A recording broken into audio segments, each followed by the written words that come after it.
Welcome everyone, I'm Mr. Eves, and today we're going to be talking about 4.2, the distributive property. To start off, in 4.2, the distributive property, let's go over our objective for the day. But before we get into that, let's talk about what we've learned before. Before, we used the order of operations to evaluate expressions. Now, you'll use the distributive property to evaluate expressions.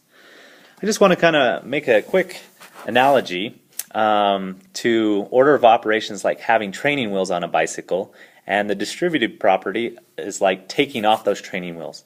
You're still riding the bike, but you don't have the training wheels, and we'll kind of go through that process to kind of show you how it helps. To start off, the key concept.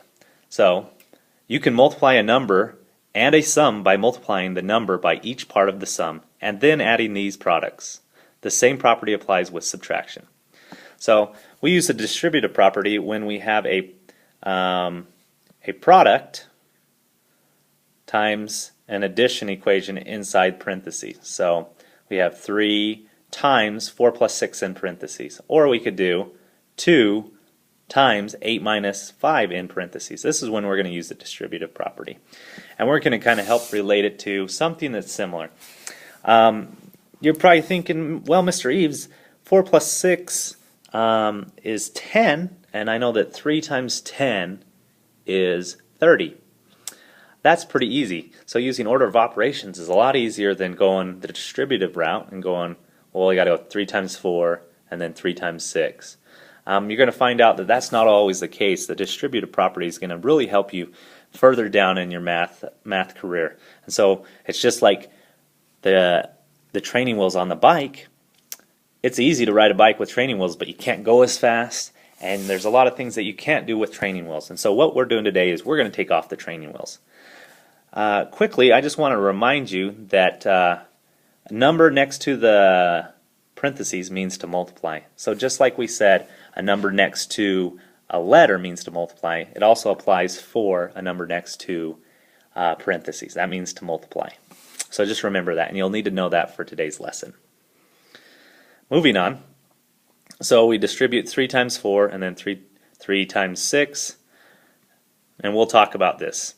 We'll get in a little bit more detail. So say I have the equation 9 and then in parentheses 6 plus 7. So we're going 9 times in parentheses 6 plus 7. And I want to relate some of these things. So I want to talk about a paper route. So say we had a paper route, and the paper is going to represent the number out in front. So it's going to represent this number 9. And on a paper route, in order for me to get paid, I have to deliver to each house. And so we're going to be talking about distributing the paper to each house. And so we start off, and so 9 is going to represent our paper that we have to deliver to the houses.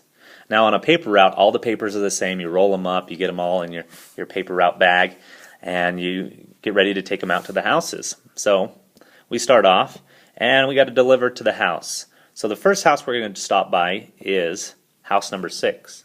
So we have to stop by house number 6, and then we have to go down the street, and I like to relate the street to the operation that we're performing. So we're going to the plus street, so we're going on the addition street, down to the next house, which is house number 7.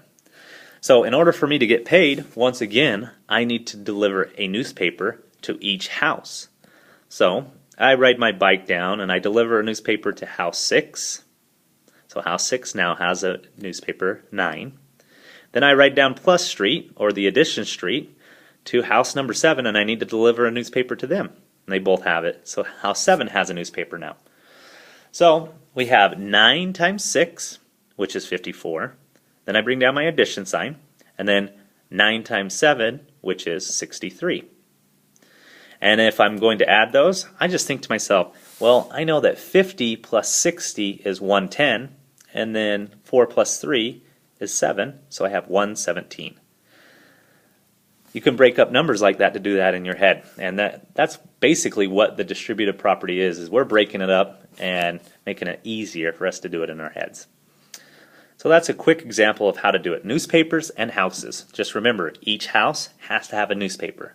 The newspaper represents the number out in front. Houses are the numbers inside. The street is what operation we're doing inside, whether it's addition or subtraction. Now, let's go ahead and move on. Page 177, this is 4.2. Rewrite the rewrite 2 times 3.1 plus 7.4 in parentheses using the distributive property. So there's the first hint. We got to deliver 2 to 3.1. Then we go down the addition street, and we also have to deliver a newspaper number 2 to 7.4. And so there we go. That's rewriting using the distributive property. Now we don't have to solve for that because it didn't ask us to solve. Number 2, vocabulary, copy and complete. You can use the distributive property when you are multiplying a number by a blank or a blank. Remember, the distributive property, we usually just use it when we're using addition and subtraction. So the answer to an addition equation is the sum, and the answer to a subtraction equation is difference. So sum or difference is going to fill in those two blanks. Next is number 3 through 10. It says evaluating expressions. Use the distributive property to evaluate. So what we're going to do is we're going to talk about newspapers and houses. So first thing I'm going to do is I'm going to set up my problem just like that. So 4 is representing my newspaper, right? So I have number 4 right over here representing my newspaper. And I got to deliver it to house 80. So that's my first thing. What street do I go down? I go down the plus street. Plus street. And I'm going to deliver the newspaper number 4 to house 3. So now I have my equations. Now, can anybody think of a shortcut that we can do? Because I don't really know my 80 times table. And I can just cover up that 0, and I can go 4 times 8 is 32, and then add a 0 onto it, and that gives me 320. Bring down my addition side. 4 times 3 is 12. And so now I have 320 plus 12, which I know is 332. So that's how we started off. That's how we set it up, and that's how I want to see your work. Number 4, same thing. Let's identify what our newspaper is, and the number out in front is our newspaper. So that's the one that's got to be delivered to each house, house 7 and house 50. And we're going down the addition street. So let's set it up. 6 times 7. Go down addition street to the next house, which is 50. Deliver a newspaper there. Now when I'm there, I got 6 times 7, which is I know is 42, and then 6 times 5, or 50, but I'm going to just go 6 times 5 is 30, and add a 0, which is 300. And that gives me a total of 342. You're going to notice that this is a pretty simple process once we get going. Just like riding a bike, once we take off the training wheels, after we practice a little bit, it's a lot easier to ride. Not a big deal. Now your assignment is page 177, 1 to 14, and then page 179, 52 to 58. Let's kind of go on. Number 7. I'm going to skip a little bit. Number 7 has a decimal in it. So you have 6 in parentheses 8.2 plus 3. And I'm going to show you how to break it up even more so we can do that. So we're going to go 6 is our newspaper, and we're going to deliver to house 8.2.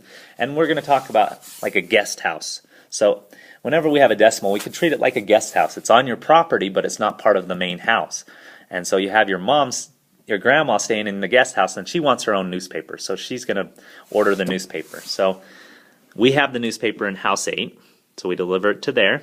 Then grandma wants it in house 0.2. Now remember, when multiplying decimals, you can just forget about the decimal and go 6 times 2 is 12.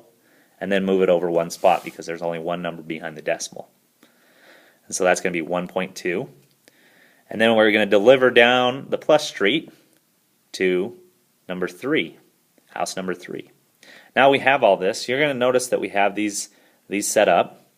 And I really don't know what 48 and 18 and 1.2 is in my head. So I'm going to make 50. So to make 50, I add 2 more. So if I take 2 away from 18, that's 16. And I'm doing this in my head.